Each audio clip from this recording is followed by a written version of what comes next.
The final score, Torquay United 1, Wrexham 0, and let's not kid ourselves, a very poor performance by Wrexham and a really disappointing result which allows the top end of the table to pull away from us over the last two games. We've dropped 5 points and it shows in the table.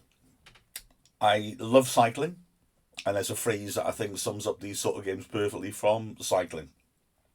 The French call a day like this a jour sans, a day without, and I think it sums it up quite nicely. When a cyclist goes out and it just the legs don't go properly. It just doesn't work properly. They're without somehow. They can't quite put their finger on it, but they can't do what they normally do. This felt like that for Wrexham. It was just flat and frustrating. And there were factors involved that were quite interesting. We'll have a look at, having had a bit of time to sit back and think about it. But it was not a good performance at end of. So we'll go through the events of the game, and then let's try and pick apart why this happened. We made three changes. Bryce Hosanna returned from injury to go on the left-hand side, replacing Liam McAlinden. Tom O'Connor, of course, made his debut in midfield, but sadly Jordan Davis was absent, and Jordan Pencelli stepped in for the missing Paul Mullen. And I have to say as well, before we even begin, one of those factors, I'm not trying to make excuses here because we had a lot of good players on the pitch, but we didn't have Jordan Davis and Paul Mullen, and you take two key players like that out and naturally our levels suffered. You wouldn't have thought so for the first 8 minutes, because until Torquay scores, we looked good. In fact, the game was very different in its first 8 minutes than the rest. It was very stretched. It was entertaining. Torquay had spells of pressure, mostly from set pieces, but Wrexham really looked like a goal was coming. In fact, we nearly got a breakthrough after 24 seconds. A long ball forwards. Palmer headed it on. Ponticelli, putting pressure on Lewis, forced a mistake. The ricochet off Lewis dropped in Ponticelli's path just to keep it to beat. But unfortunately for him, just far enough away from him for McDonald, the goalie, to come out and smother it. So very nearly the dream starts. And after 4 minutes, it should have been 1-0. Again, good pressure. Hall Johnson gets around the back of the defence, drives down the goal line, punches the ball into the goal mouth. Palmer's about 2 yards out in front of goal. Looks a certain goal. He side foots it. And, well, it certainly looks like McDonald managed to stick a foot out and deflect it over the bar. The referee gave a goal kick. Wrexham couldn't believe it. It just should have been a goal. It was so close in. A lovely ball in by Hall Johnson. It should have been a goal. And then another opportunity created. I've got to say, I mean, McDonald did well in those two incidents, but he looked very shaky. It was very windy, but from set pieces, McDonald was really weak in the air. He was also awful on the floor. Ponticelli kept trying to hustle him and forcing errors, one of which he was very lucky to get away with, as Ponticelli chased McDonald. McDonald pulled the ball so badly that it just agonisingly dribbled along the floor just behind where Ponticelli had just come from. If it'd been just struck slightly better, Ponticelli would have just tapped it into an open goal.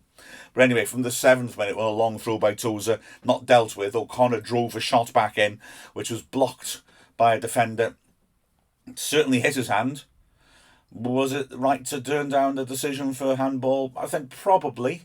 The arm wasn't miles out of the way, but I've got to say that the referee, again, I'm sorry to keep saying this, but the referee didn't have a good game, made a lot of peculiar decisions, and I mean, to be fair, I'm clutching at straws here. He was the sort of ref who'd give that penalty, even though I think it would have been harsh. Anyway, a decision by him which had much greater consequence came within a minute. Torquay broke down the left-hand side, and Hayden, to my eyes, did very well to control a little and then nick the ball away from him. The referee gave a free kick, though, just outside the box, about a yard out from the goal line on the left-hand side, so a short corner. And it was swept in beautifully beyond the far post, where Asa Hall had managed to lose his man and had a simple free header 6 yards out to plant it past the exposed Leighton and give Torquay the lead. Now, so up until that game, it was a fairly open match. That suited Wrexham well, and I think the goal was coming.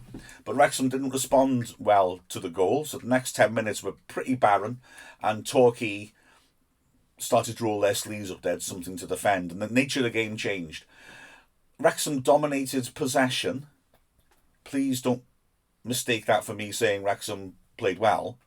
We had a lot of the ball, and really struggled to break Torquay down. This win for Torquay, it's an excellent win for them.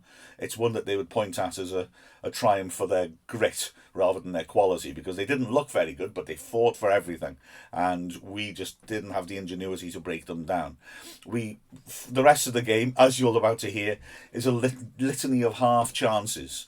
20th minute, O'Connor sweeps a free kick in, and first Jones, when it falls to him, hits a powerful shot, which is well blocked 6 yards out. The keeper was already hurling himself to try and save, and the ball came out to Young, who I think sensibly decided he was going to hit it first time, because the keeper was on the floor. So if he could steer it through the defenders in the box, it would be a goal. But unluckily for him, there was a really good block 6 yards out, and it was denied. If that had gone in and Torquay had come back out to play again, I think we'd be talking about a very different game now. But they didn't.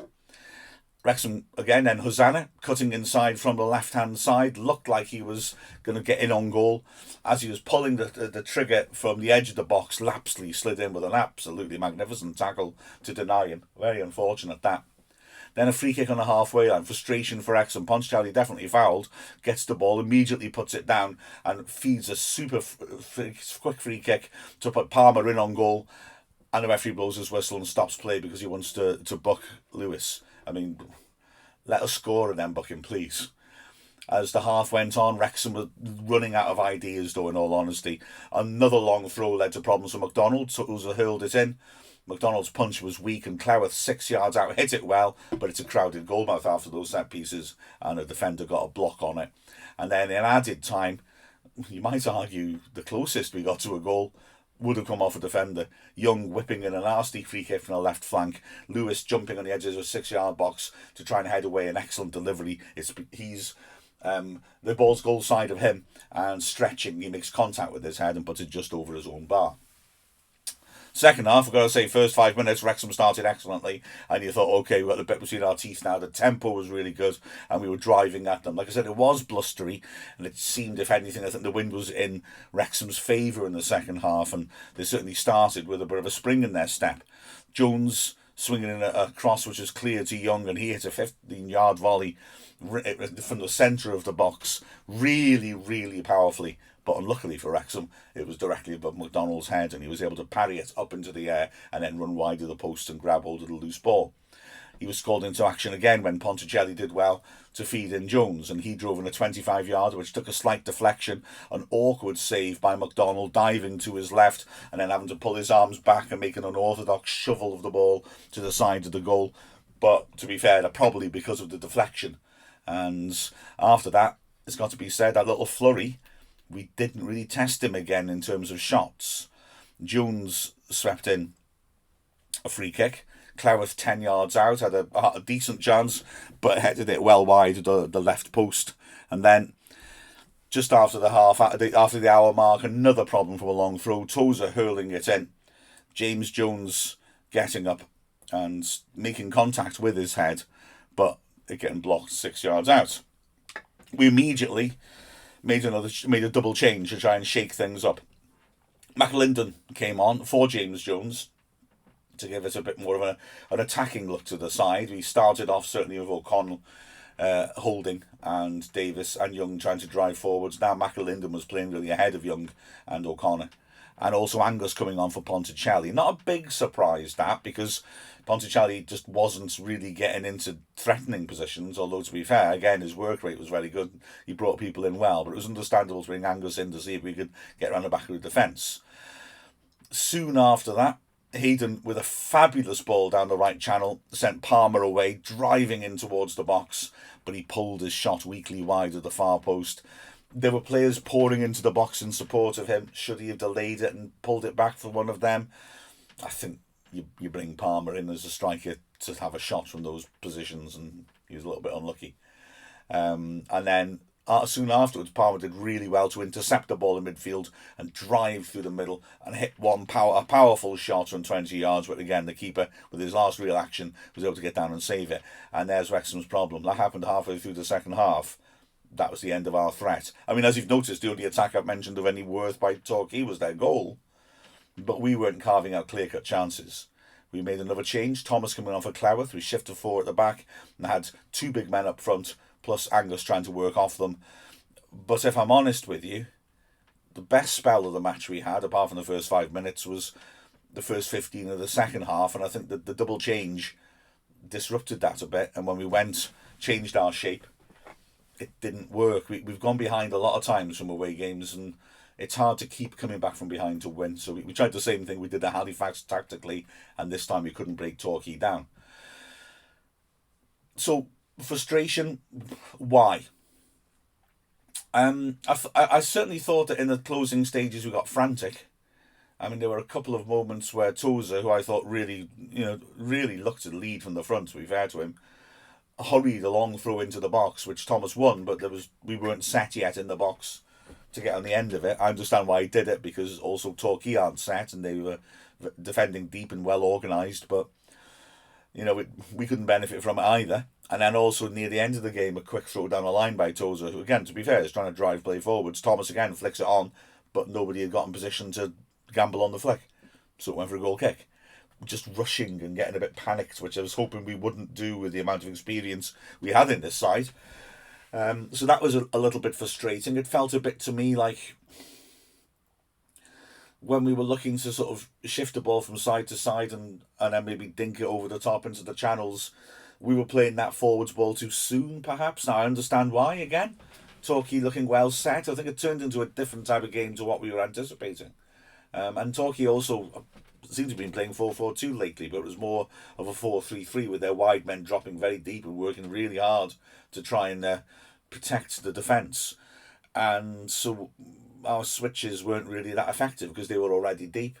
And when we were knocking the ball forwards early instead, I mean, to be honest with you, I thought Palmer did pretty well in the air. I don't see him as an out-and-out target man, really, but he had the better of the aerial duels.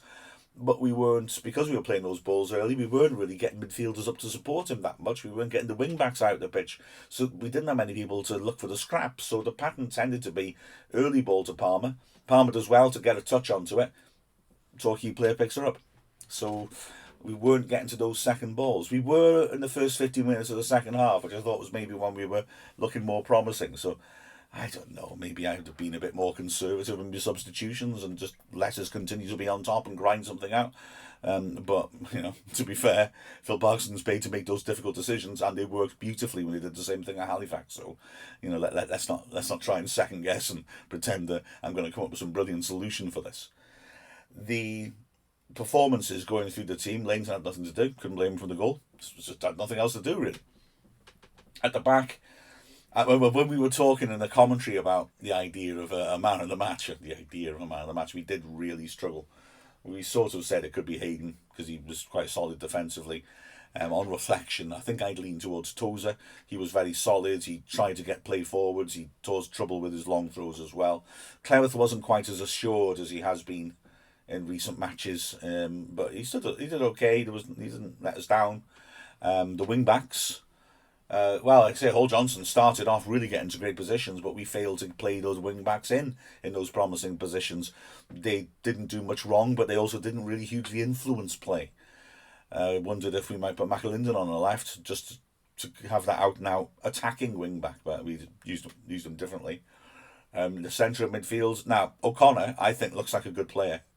There's this graphic somebody had put up on Twitter showing all those metrics in League One compared to the average, and he's way above average for all the defensive metrics, like a defensive midfielder should be, but he's also way ahead of it in most of the attacking metrics. So it looks like a really good all-round midfielder. We played him in a deep position, like I would argue we haven't really done so far this season. He was genuinely a holding midfielder. I think maybe I'd have liked to have seen him a few yards higher at the pitch. Neil Williams in commentary said this, and at the end of the first half, maybe the team needed to shift as a unit 10 yards up the pitch and try to really pressure Torquay. I thought O'Connor won a lot of headers, won tackles, made some nice passes, played a couple of ambitious passes, didn't quite come off, but you could see he's got that in his locker. And maybe we should have pushed him a little higher up the pitch and try and have that impact higher up the pitch. No way other than that to finish that sentence. the midfielders in front of him. Well, to be fair, Young, as always, put in a terrific shift. Got off a couple of decent strikes. The one that was parried, yeah, if he put it a yard either side, keeper probably wouldn't have got to it. And the one that was blocked in the first half, he's very unlucky if he is able to steer that beyond the defenders. It's a goal because the keeper's on the floor. So he did put a good performance in. 375th career appearance at his old club captain now, and having just signed a contract extension. It's a big day for him, and his family were all there, and what a shame that he wasn't able to cap it off with anything more than defeat. But he did, like I say, put in a good shift. Likewise, James Jones, I was slightly surprised he came off after an hour. A lot of endeavour, a lot of good tackles from him. One beauty when he launched in, and I thought, oh, here comes the yellow card, and he emerged with the ball. It was magnificent. And he had a couple of strikes on goal as well. He was trying to drive play forwards again. Didn't do so badly, I thought. And then up front, again, I mean, my heart goes out to Ponticelli, who sacrificed himself for the team, worked like crazy. Just couldn't get on the end of things, though. Like I said earlier, I understand totally why he was brought off, because he felt that he was going to put in a really good day's work but not get any chances. But I felt sorry for him. And then Palmer alongside, had a couple of threatening moments halfway through the second half, and apart from that, wasn't really threatening. Missed that great chance at the start, although okay, if it's a great save, to be fair, maybe there's not much you can do about that. Did really well in the air, actually, I thought, but without support, I've had sympathy for him. McAlinden and Angus came on with half an hour left, and to be honest, didn't make any real impact on the game. Thomas came on with 15 minutes left and did win a few flicked headers. He was getting penalised a lot by the referee as he was jumping in for headers, and couldn't really turn things around. So yeah, I mean, a poor performance, a horrible result, and a real disappointment, especially as we had a fantastic crowd of nearly 800 Wrexham fans there who were really getting behind the team. What a shame they weren't able to see something that would give them something nice to enjoy on the way home. The final score of Torquay United 1, Wrexham 0. I'm Mark Griffiths from Wrexham AFC.